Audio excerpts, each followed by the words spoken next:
Aujourd'hui, je vais vous montrer l'étirement du psoas iliaque, donc le muscle qui passe à l'avant de la hanche et qui peut s'attacher au niveau du bassin et du bas de la colonne. C'est un niveau intermédiaire d'étirement. Ça va se faire debout. Je vais vous montrer quelques progressions que vous pouvez appliquer. Important d'avoir un appui pour être un peu plus stable. Donc, je pourrais m'appuyer sur un mur ou sur une chaise. Assurez-vous d'avoir les deux pieds à la largeur des hanches, question d'équilibre. Si je veux étirer le côté droit, je vais avancer le pied gauche. Moi, j'aime bien appuyer le bout de mon gros orteil gauche contre le mur. Je vais reculer mon pied droit et je vais être sur une demi-pointe. Donc, je ne laisse pas mon talon seul, sinon ça risque d'être seulement le mollet qui s'étire. Parfait. Je vais faire bien attention de allonger le bas du dos parce que ce muscle-là a tendance à vouloir cambrer le dos. Donc, je vais faire une contre-position. Je vais tirer pubis vers le nombril pour bien allonger ma colonne. Parfait. J'essaie de garder le dos bien long, le ventre rentré. Je transfère de poids sur le pied avant et je pousse le bassin, le pubis vers l'avant. Et à un moment donné, je vais sentir l'étirement devant la cuisse et dans l'aine. Assurez-vous que votre bassin fait face au mur. Vous n'êtes pas en torsion comme ceci. Vous pouvez vous appuyer, détendre les épaules, regarder droit devant.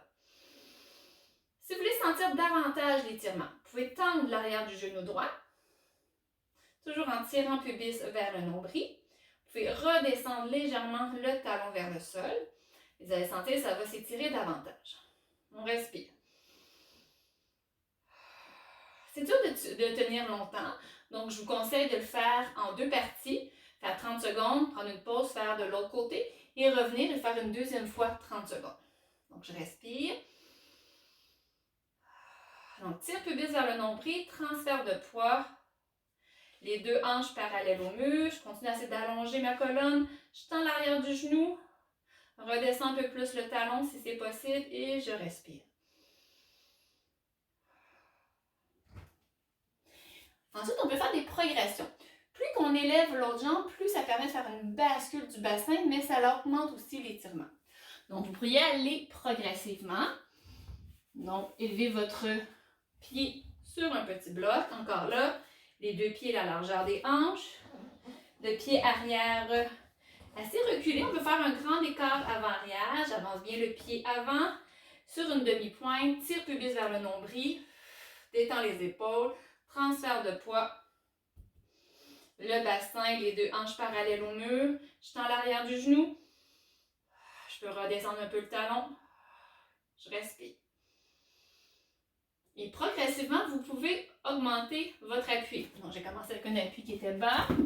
Je pourrais aller un peu plus haut. Donc, ça fait faire la bascule un peu plus du bassin, mais en même temps, ça augmente l'espace entre la jambe avant et la jambe arrière. Et la jambe ici demande un peu plus de poids. Okay? Donc, ça se peut que votre jambe d'appui se fatigue un peu plus rapidement. Et la dernière étape de progression, ce sera de faire sur une chaise qui est beaucoup plus haute.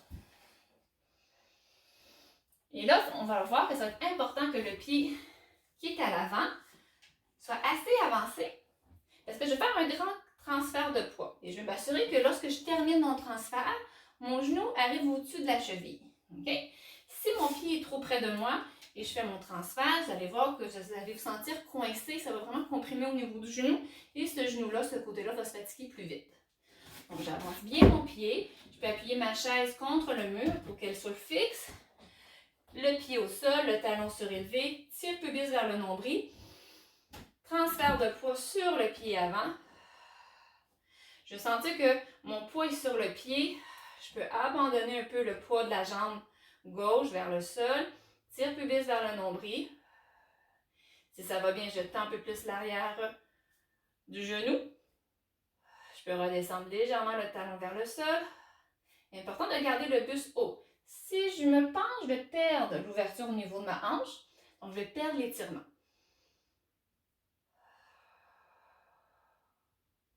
Voilà. Donc, je vous invite à y aller progressivement, okay, selon le confort. Coupez l'étirement en deux, c'est-à-dire que moi, je recommande toujours de faire un étirement d'une 60aine de secondes.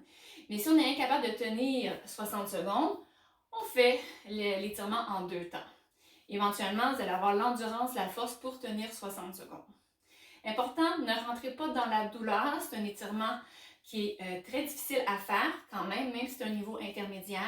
Vous ne voulez pas sentir une sensation de barre ou de pincement dans le bas du dos. Ça veut dire que vous êtes allé trop loin ou vous n'avez pas été capable de contrôler votre bascule. Et bien sûr, respectez la sensation au niveau de vos genoux. Voilà, donc important à faire après les marches, les sorties de ski de fond, ski alpin, vélo, bref, toutes les activités où les fléchisseurs des hanches sera très sollicité. Merci, au revoir.